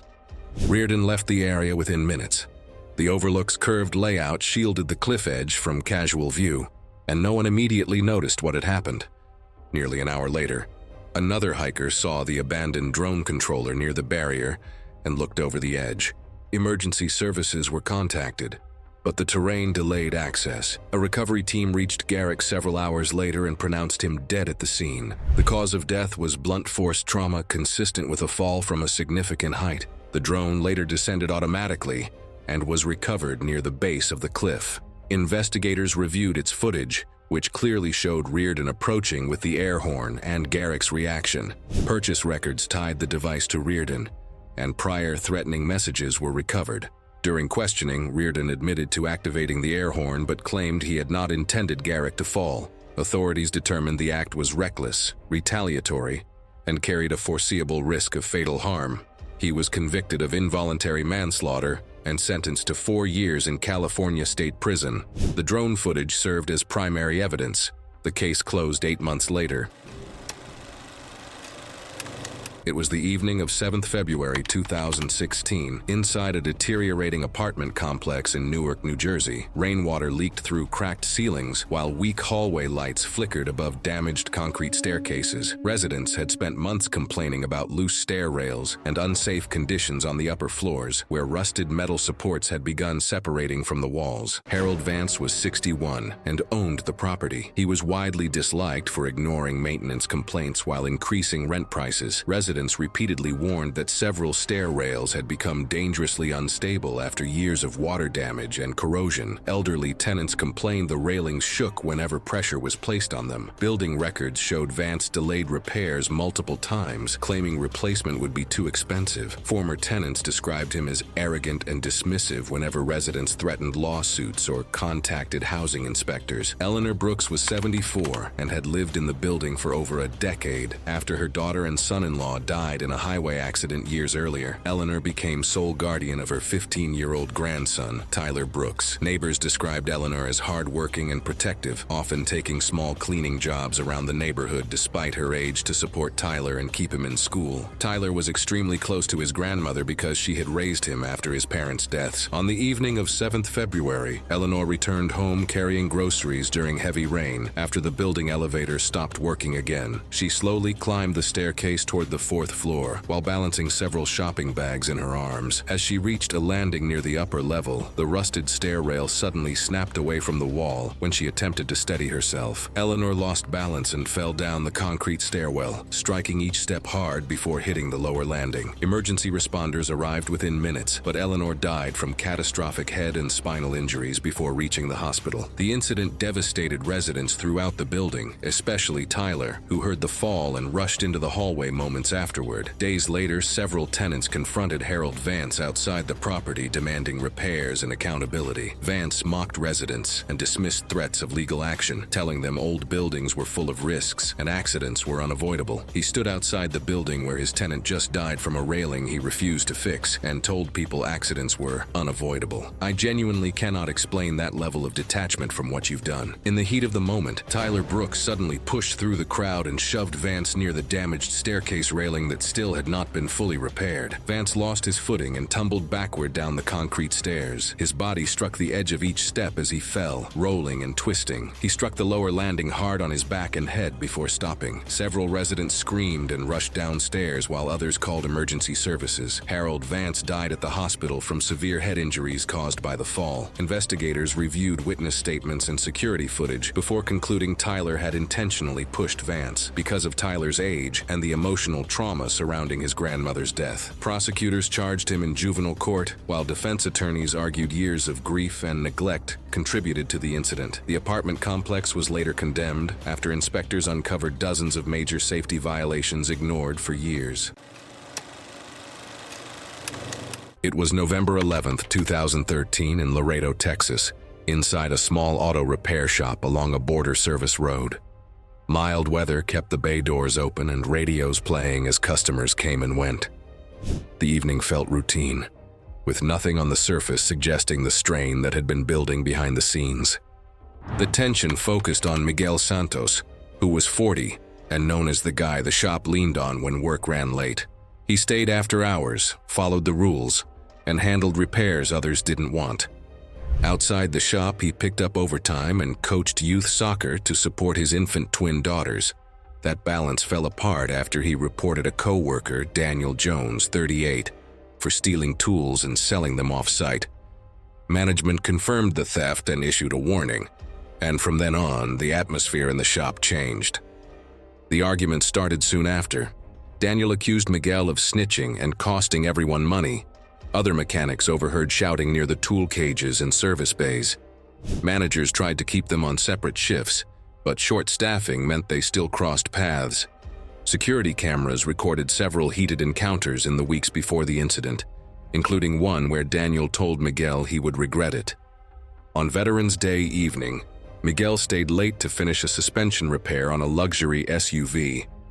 Most of the staff had already left. Daniel remained on the clock in a nearby bay, assigned routine cleanup. Security cameras showed Miguel lifting the SUV and positioning himself underneath to secure the final bolts. The lift arms were correctly set, the safety locks engaged, and the vehicle was stable. At 8:56 p.m., Daniel walked into Miguel's bay without speaking. Miguel continued working beneath the vehicle, focused on the suspension. Daniel stood near the control column for several seconds, watching. Then, without any exchange or warning, he reached out, pulled the safety lock release, and held the hydraulic control down. The lift dropped immediately. With the safety locks released, the SUV dropped several feet. Miguel screamed as the chassis slammed onto his chest and shoulders. The impact crushed his ribcage inward, forced the air from his lungs, and pinned him to the concrete. Blood spread beneath his body as his legs kicked and scraped against the floor, then slowed. Daniel stepped back, froze for a moment, then turned and ran out of frame.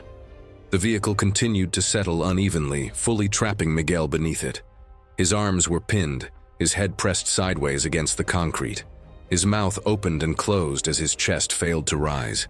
His legs twitched briefly, then went still as all movement stopped. At 9:18 p.m., a passerby noticed blood pooling under the bay door and called 911. Paramedics arrived 11 minutes later and found Miguel unresponsive, chest compressed beneath the SUV. Additional lifting equipment was required to raise the vehicle. Miguel went into cardiac arrest during extrication and was pronounced dead shortly afterward. The medical examiner ruled the cause of death as crush asphyxia due to massive chest compression, which collapsed both lungs and prevented oxygen from reaching the heart. Investigators reviewed the footage and confirmed the lever had been intentionally engaged while Miguel was underneath the vehicle. Daniel Jones was arrested and charged with murder, a first-degree felony. He was later convicted and sentenced to 60 years in state prison. The shop closed within 6 months amid criminal proceedings and civil lawsuits. Miguel's twin daughters were raised with the help of extended family. It was February 12, 2018. The winter air in Helsinki, Finland was typical for the season, hovering around 15 degrees Fahrenheit.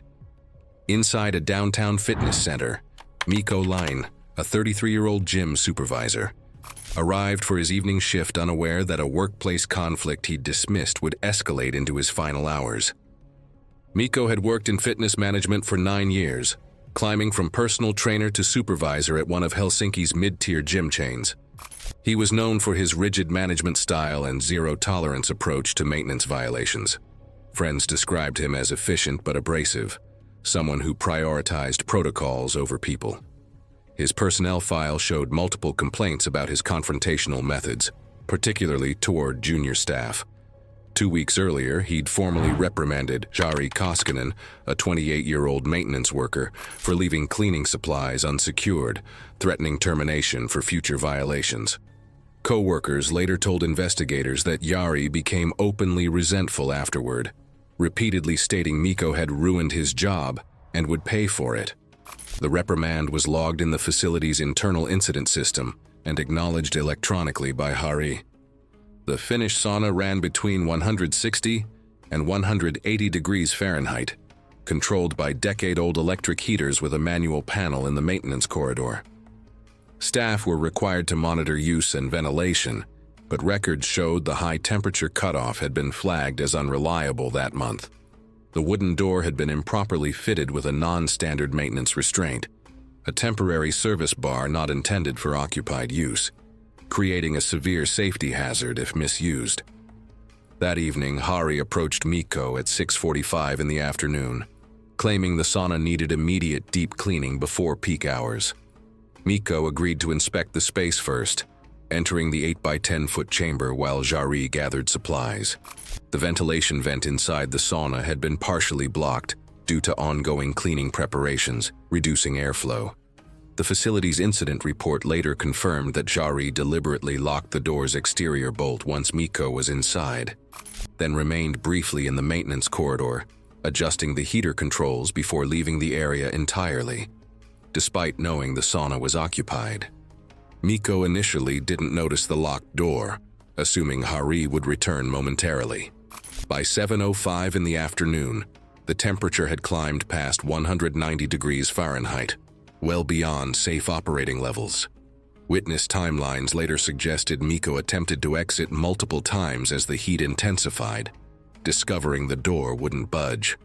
He pounded on the thick wooden door, but the sauna's dense wood construction and continuous ambient noise from the gym's sound system masked any noise. The facility's CCTV footage, installed only in public hallways under company privacy policy, captured Mikko's hand briefly appearing in the door's small window before disappearing. At approximately 7:20 in the afternoon, Miko collapsed forward onto the wooden bench. The extreme heat had caused severe dehydration and disorientation within minutes, his core body temperature rising rapidly. His body temperature reached critical levels, triggering organ stress and cardiac irregularities. The compromised ventilation and sustained heater output prevented meaningful cooling, accelerating his physical deterioration. He remained motionless on the bench as the temperature stabilized around 195 degrees Fahrenheit due to the heater continuing to cycle without an effective cutoff. A gym member attempting to use the sauna at 8:30 in the afternoon noticed the locked door and unusual heat radiating through the wood. After failing to open it, she alerted the front desk staff. Front desk logs later confirmed no scheduled maintenance was authorized at that hour.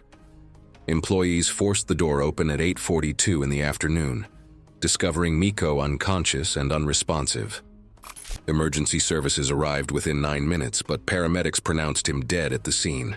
The autopsy determined Miko died from fatal hyperthermia, complicated by severe dehydration, cardiovascular collapse, and heat stroke-induced heart arrhythmia. The CCTV footage became crucial evidence, showing Hari locking the door and being present near the heater control area shortly before the temperature spike, with timestamps matching maintenance logs and front desk records. Digital footage metadata was preserved by investigators to maintain chain of custody. Police arrested him 4 days later on homicide charges. He was later convicted and sentenced to life imprisonment, with the court citing deliberate confinement, manipulation of the sauna's safety systems, and retaliatory motive. It was July 4th, 2016, at a lakeside campground in Michigan. The evening was warm and still, campfires lining the shoreline as quiet settled over the beach and scattered tents near the water.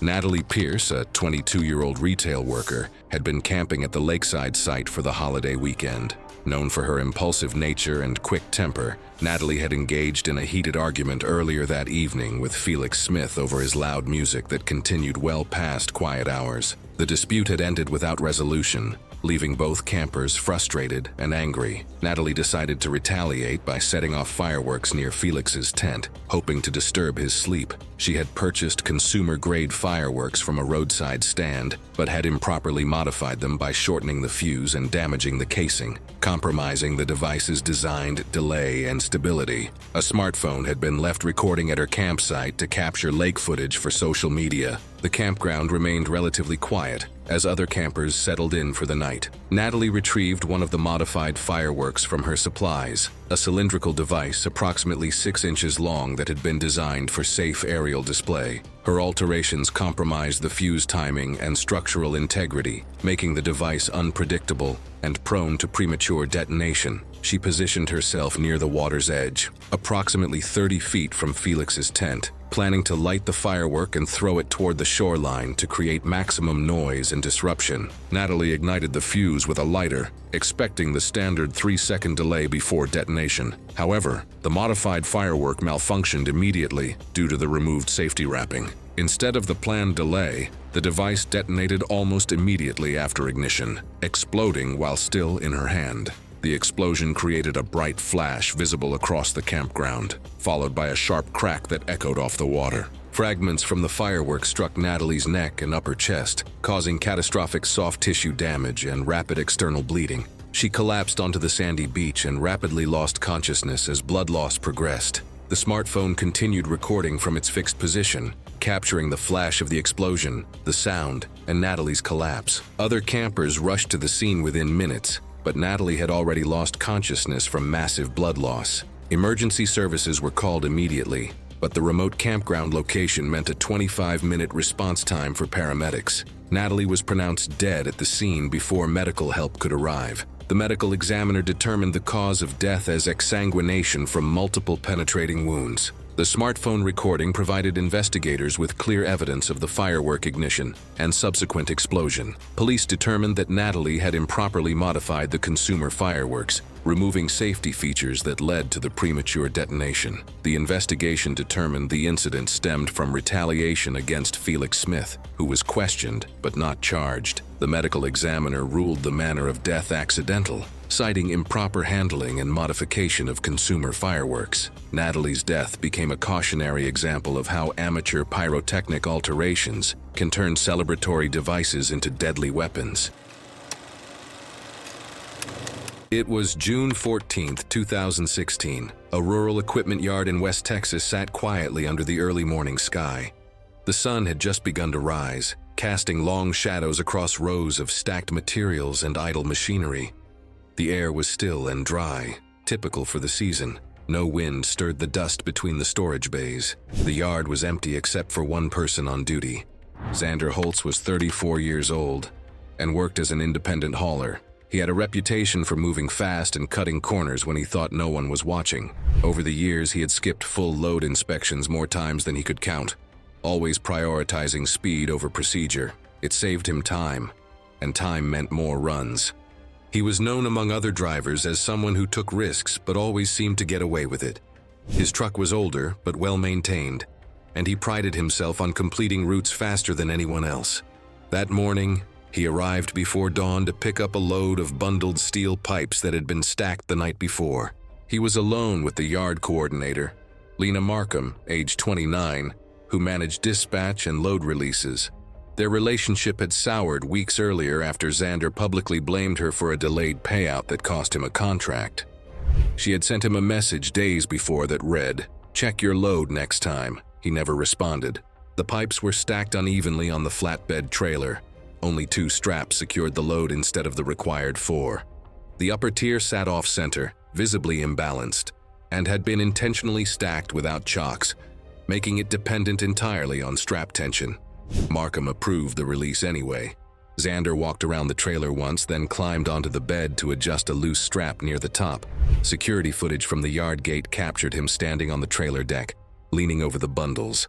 Markham stood nearby, watching but not moving. The camera angle showed her arms crossed, her posture still. As Xander loosened the first strap, the tension holding the upper tier gave way. 3 steel pipes rolled off the stack in quick succession. The first struck him across the torso, pinning him against the trailer bed. The second followed immediately, crushing his chest. The third hit his shoulder and knocked him sideways. His head struck the edge rail as he fell. The weight of the pipes compressed his ribcage, causing massive internal trauma. He showed no further movement. Markham remained stationary for approximately 90 seconds before contacting emergency services. Emergency services arrived 23 minutes later. Paramedics confirmed death at the scene. The cause was blunt force trauma and crush injuries to the chest and head. Investigators reviewed security footage and found the load had been improperly secured from the start. Missing chocks, uneven stacking, and insufficient straps were documented, along with text messages between Xander Holtz and Lena Markham, including her prior warning.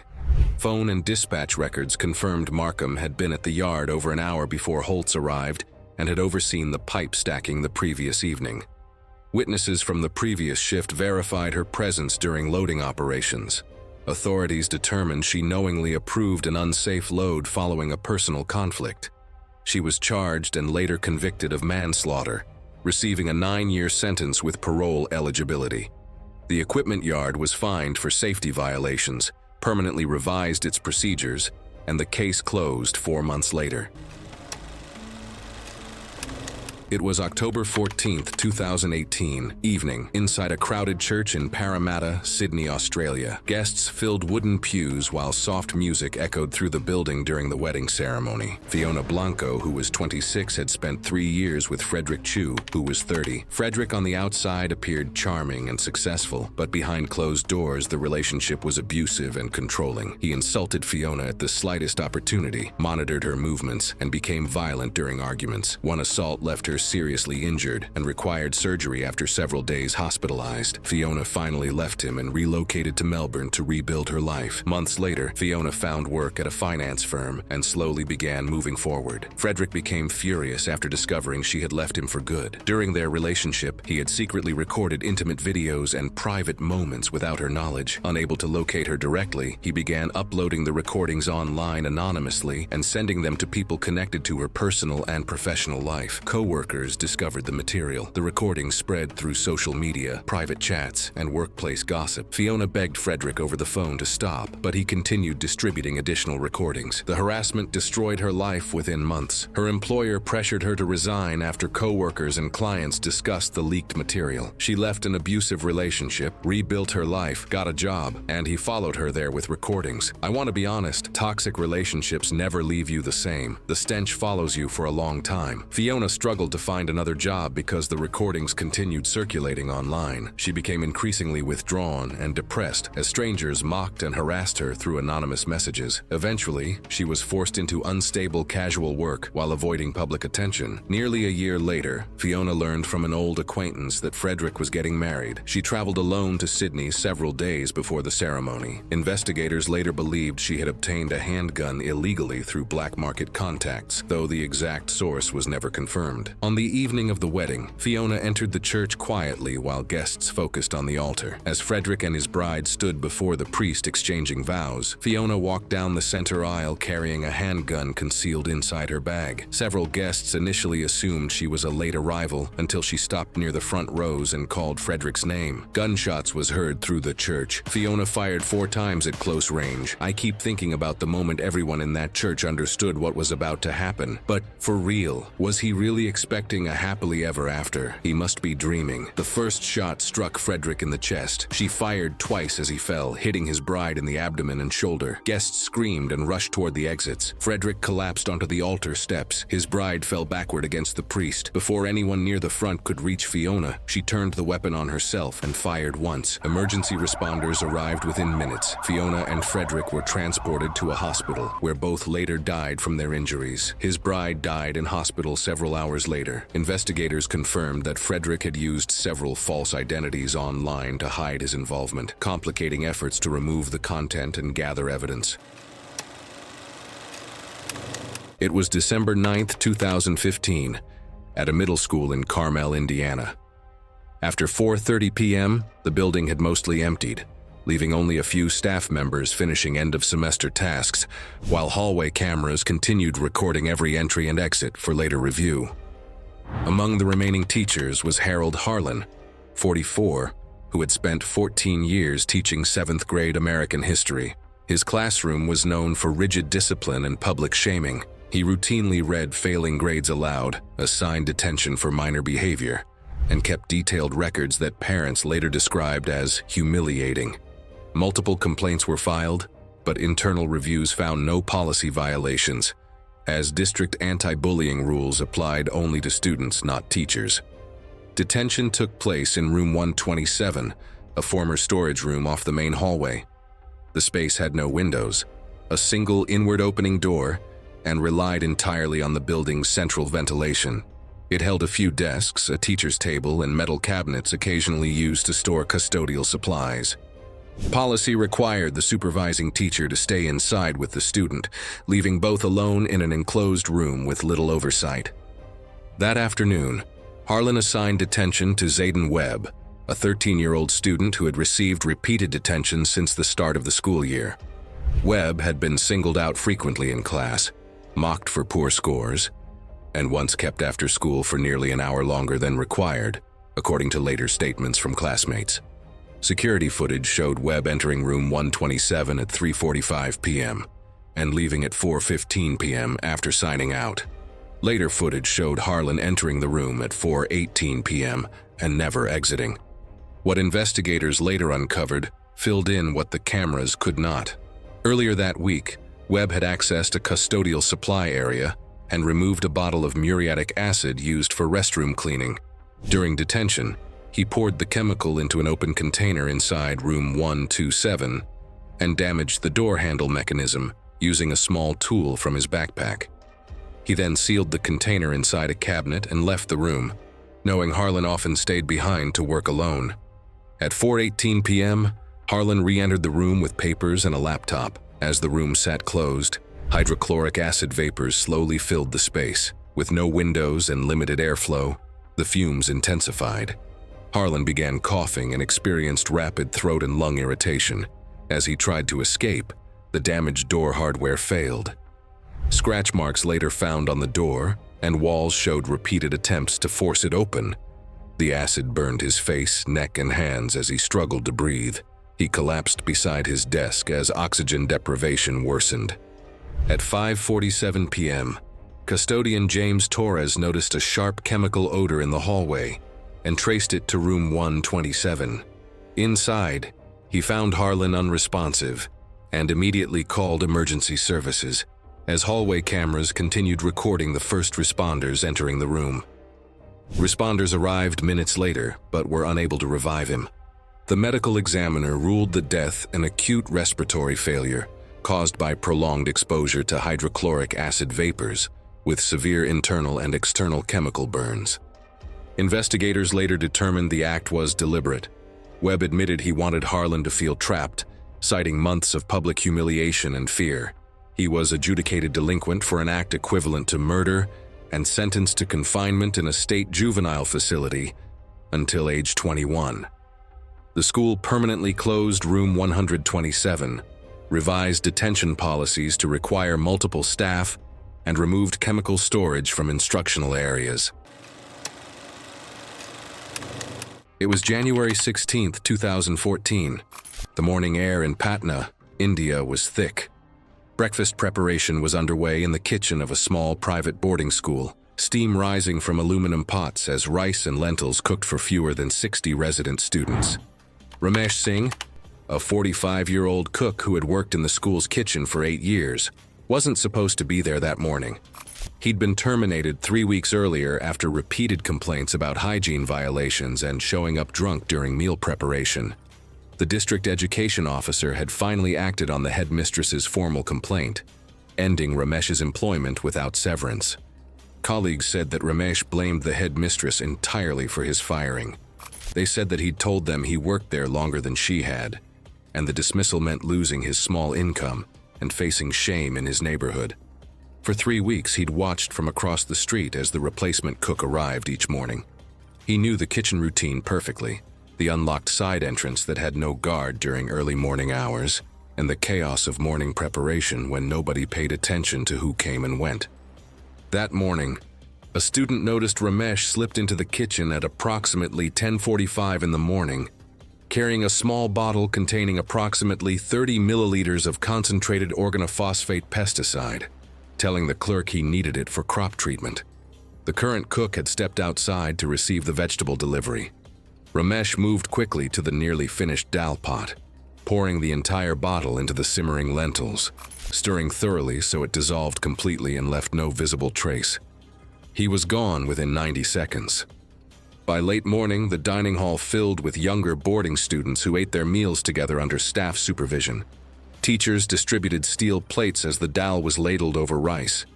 The children, most from families surviving on less than 100 rupees daily, ate eagerly. Within 8 minutes, a 7-year-old girl began vomiting violently, then another child, then 5 more simultaneously. The cafeteria erupted into chaos. Children clutched their stomachs, sweating profusely despite the cool weather. Their pupils constricted to pinpoints, several collapsed face first into their plates. Teachers screamed for help, trying to carry convulsing students toward the gate. But 3 teachers also began showing symptoms after tasting the food during service. Parents waiting outside rushed in, finding children unconscious and struggling to breathe. A teacher managed to call emergency services at 12:14 in the afternoon. The nearest hospital was approximately 7 miles away. Private vehicles began evacuating children immediately, but traffic and deteriorating conditions made transport agonizing.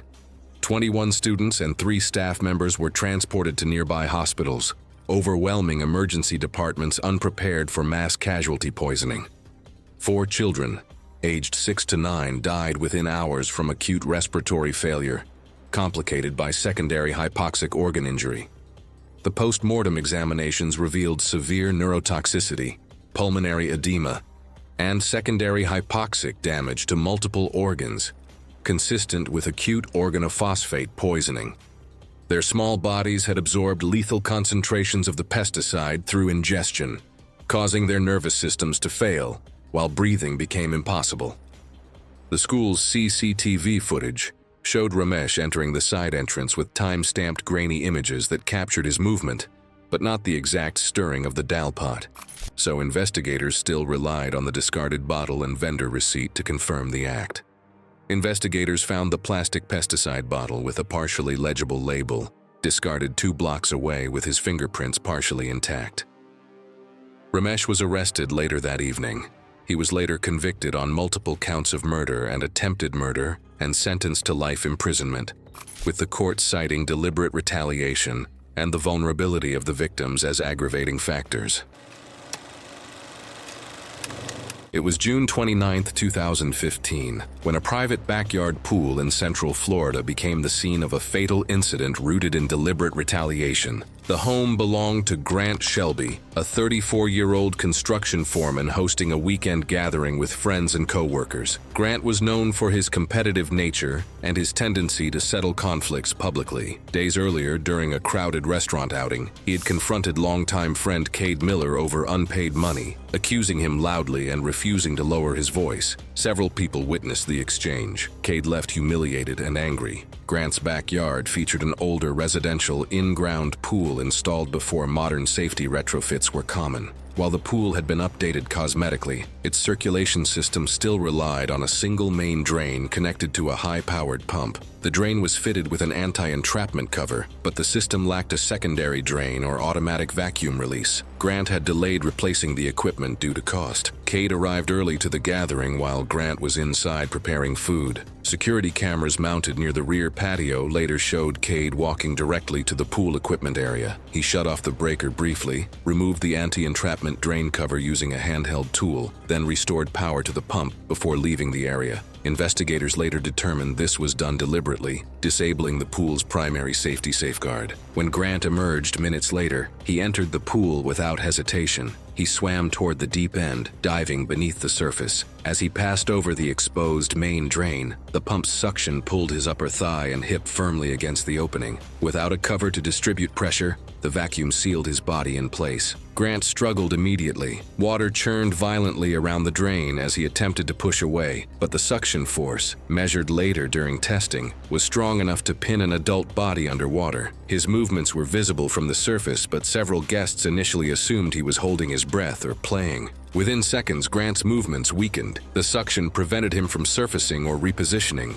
By the time guests recognized the distress and rushed to the pool's edge, nearly a minute had passed. One person attempted to pull him free but was unable to overcome the force. Another ran to the equipment panel and shut off the pump. Once suction released, Grant was lifted from the water and laid on the pool deck. CPR was initiated while emergency services were called. Paramedics arrived within 12 minutes, but Grant could not be revived. He was pronounced dead at the scene. The medical examiner ruled the cause of death as drowning due to mechanical body entrapment. Investigators recovered footage showing Cade removing the drain cover and restoring power to the system. Interviews confirmed Cade's motive stemmed from the public humiliation days earlier. There was no evidence the act was accidental or intended as a joke. Cade Miller was arrested and later convicted on charges including reckless homicide. He was sentenced to 25 years in state prison. Authorities noted that while death may not have been his stated goal, the act was deliberate, targeted, and carried out with clear disregard for human life. Grant Shelby's death prompted renewed scrutiny of older residential pool systems across the county. Officials emphasized that deliberate tampering with safety equipment, especially for revenge, can turn ordinary environments into fatal traps within seconds.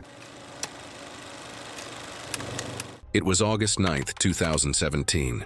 Central Arizona baked under the afternoon sun. The temperature had climbed past 112 degrees Fahrenheit by mid-afternoon. Heat radiated off the asphalt and concrete in visible waves. The air was dry and still, offering no relief. A small rental duplex sat at the end of a quiet residential street, its exterior walls absorbing the relentless heat. Vina Crum was 27 years old and worked part-time providing childcare assistance. She was known as reliable and cautious, someone who followed routines and avoided unnecessary risks. She lived in the duplex with her young child and had recently filed multiple complaints about the property. She had also reported the property caretaker for harassment.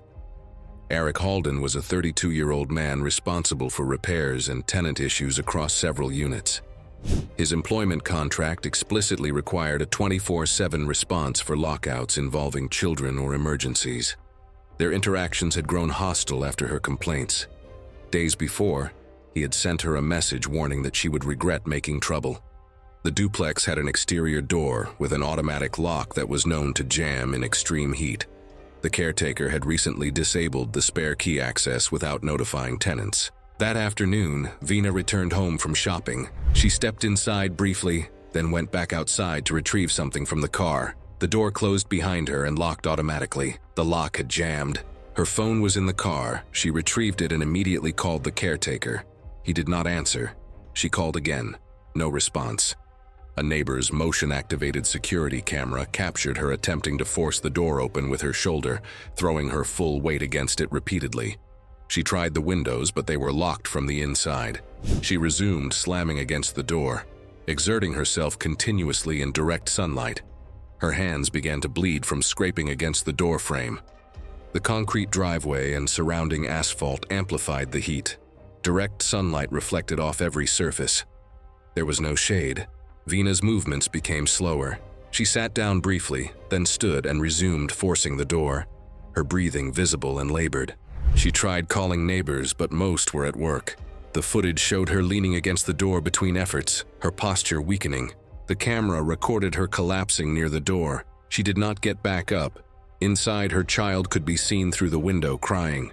A neighbor eventually noticed and called emergency services. Paramedics arrived and forced entry. Veena was unresponsive. They pronounced her dead at the scene. Her child was found dehydrated but alive and was transported to a medical facility for observation. The medical examiner ruled the cause of death as heat stroke, with severe dehydration listed as a contributing factor, estimating exposure to extreme heat for 40 to 50 minutes while she repeatedly exerted herself trying to force entry. Investigators reviewed security footage and phone records showing multiple unanswered calls to the caretaker. Maintenance reports confirmed he had previously acknowledged the lock's tendency to jam in extreme heat. Phone data placed him less than 2 blocks away for over 20 minutes during the incident. Text records documented prior threats and her complaints. Authorities concluded his inaction was deliberate and retaliatory. He was convicted of manslaughter by reckless endangerment and sentenced to 6 years in state prison. The property management company faced civil penalties. It was the early morning of the 18th of September 2019 in Atlanta, Georgia. Police lights reflected across rain-soaked streets while emergency crews surrounded the wreckage of a small sedan crushed against a concrete divider near downtown after a violent collision. Mason Ryder was 24 and the son of a wealthy property developer. He had spent the evening drinking at several bars before getting behind the wheel of his SUV. Surveillance footage confirmed Ryder was heavily intoxicated when he ran a red light and struck a vehicle driven by 18-year-old Skylar Bennett, a college freshman returning home from a volunteer event. The impact crushed the driver's side of her car and pushed it into a concrete divider. Skylar died at the scene before emergency responders could remove her from the wreckage. The loss completely destroyed Skylar's family. She had been the only child her parents were able to have after years of failed fertility treatments and multiple miscarriages. Friends described her as the center of their lives, especially for her mother, who had struggled emotionally for years before finally becoming a parent. Less than a year later, Skylar's mother was found dead at home following a severe mental health decline after Skylar's death, leaving Skylar's father, Adrian Bennett, a 47-year-old logistics manager, completely alone with unbearable grief. Although Mason Ryder was arrested for drunk driving, but he later avoided prison through a plea agreement negotiated by well-connected defense attorneys hired by his wealthy family. He received probation and temporary driving restrictions instead of a lengthy prison sentence. Adrian Bennett struggled deeply after the case concluded. He became emotionally unstable and consumed by anger after feeling justice had failed both his daughter and wife. He lost his family and justice didn't give him jail time. This is what we get when the system is broken, and I understand what it means to be helpless. It's not a funny place to be. Over the following 2 years, Adrian isolated himself from relatives and co-workers while becoming increasingly fixated on Mason Ryder and his daily routines. Adrian regularly followed Ryder around the city, including at restaurants, gyms, and clubs. Ryder eventually became aware Adrian was following him, and several hostile confrontations between the two men were later reported by witnesses and documented in police records. Phone records showed growing hostility and threatening language. On the night of July 11, 2021, Ryder attended a nightclub in downtown Atlanta before leaving shortly after 2 a.m. driving a large black pickup truck. Security footage showed Adrian Bennett leaving the same area in his sedan several minutes earlier. While traveling along Interstate 75 near downtown Atlanta, approaching an elevated overpass section, Ryder recognized Adrian's sedan driving ahead and accelerated behind him. Mason knew Adrian was out there watching him. He knew. And on that stretch of interstate, that tells me something about Mason Ryder that the trial probably didn't spend enough time on. Ryder uses his truck to strike the smaller vehicle repeatedly from behind at high speed. The truck's front end slammed into Adrian's rear bumper with violent force. The sedan shook and skidded forward. Ryder accelerated again and struck harder. Adrian lost control and the sedan spun across 2 lanes. Ryder's truck struck a third time, driving the sedan toward the guardrail. Adrian tried to correct, but the vehicle crashed through the weakened guardrail section and plunged into the rocky, shallow water below. The sedan hit rocks and water with tremendous impact. Adrian's body struck the steering wheel and windshield. Water rushed into the submerged vehicle. Emergency crews later recovered Adrian Bennett from the wreckage, but he died from severe traumatic injuries before reaching the hospital. After investigation, Mason Ryder was questioned, and he claimed the collision had been accidental. However, investigators reviewing vehicle data and surveillance footage discovered the truck deliberately accelerated several times immediately before impact, contradicting his account. Ryder was arrested and charged with the death of Adrian and multiple related offenses. Prosecutors argued he intentionally used his truck as a weapon after years of resentment and fear. He was convicted and sentenced to decades in prison.